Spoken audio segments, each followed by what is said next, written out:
Shout out everyone! Kumusta kayo? Pasensya na kayo dyan sa aking kasi meron tayong mga ayan. So guys, salamin lang ako guys. Alam nyo guys, ito, parang mukha naman tayong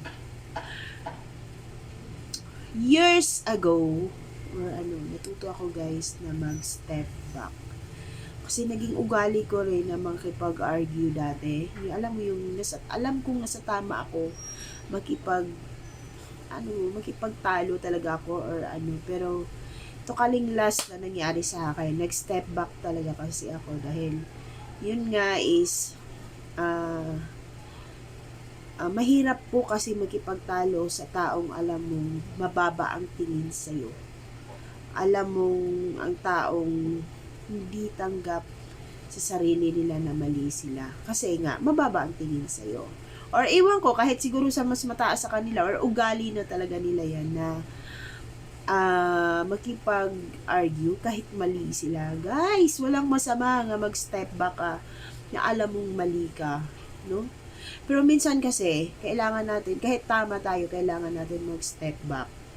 Bakit? Kasi, mahirap po patulan ang mga taong mga ganyan ang mindset, mga ganyang ugali, di ba? So, let's ipagdasal para mabigat ka sa loob. So, ako naman guys, ay bahala na si Lord, basta alam ko yung nasa tama ako, bahala na siya sa buhay niya, no? Ang ginawa ko na nag-step back ako or tinalikuran ko dahil alam kong hindi ako mananalo sa kanya is alam mo yun, nag-less yung stress ko, pag-iisip ko, nag-less yun. Tsaka nagiging toxic kasi yung mananatili ka sa ganyang ugali ng tao. No, nagiging toxic, magbigay lang ng negative yan sa buhay mo, di ba? Nagbibigay lang ng baka mamaya hindi mo pa kayanin, ma-depress ka, pero sa na-realize ko, ang sarap naman pala talikuran ng mga ganung uri ng tao. Yeah. Ang sarap naman pala na okay, baliwala mo yan. Hayaan mo kasi buhay niya yun eh. Buhay ko to eh. So, yun lang. Sa unless na wag pakialaman yung buhay ko, step back ako. Pero wag mo lang pakialaman talaga ng buhay ko.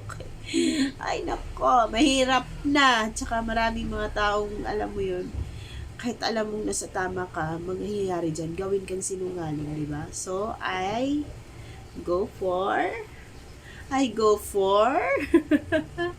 step back. Kasi walang masama guys. Sa mga taong dyan, nahirap pumili, step back ka ba or keep arguing guys? Step back ang piliin mo. Diba? Ganun lang yun guys. Step back or arguing. Ganun lang.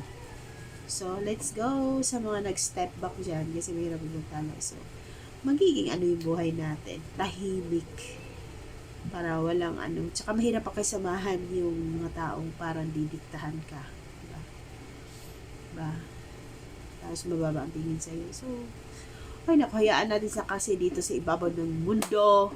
Walang mababa, walang mataas. Lahat tayo pantay-pantay. Magkaiba nga lang tayo ng pamumuhay. Magkaiba lang tayo ng source of income. Pero, pagdating sa hukay, pare-pareho lang tayo. Magiging tayo, buto at kinakain natin ng bulate. Okay, bye! See you on my next vlog. Babush!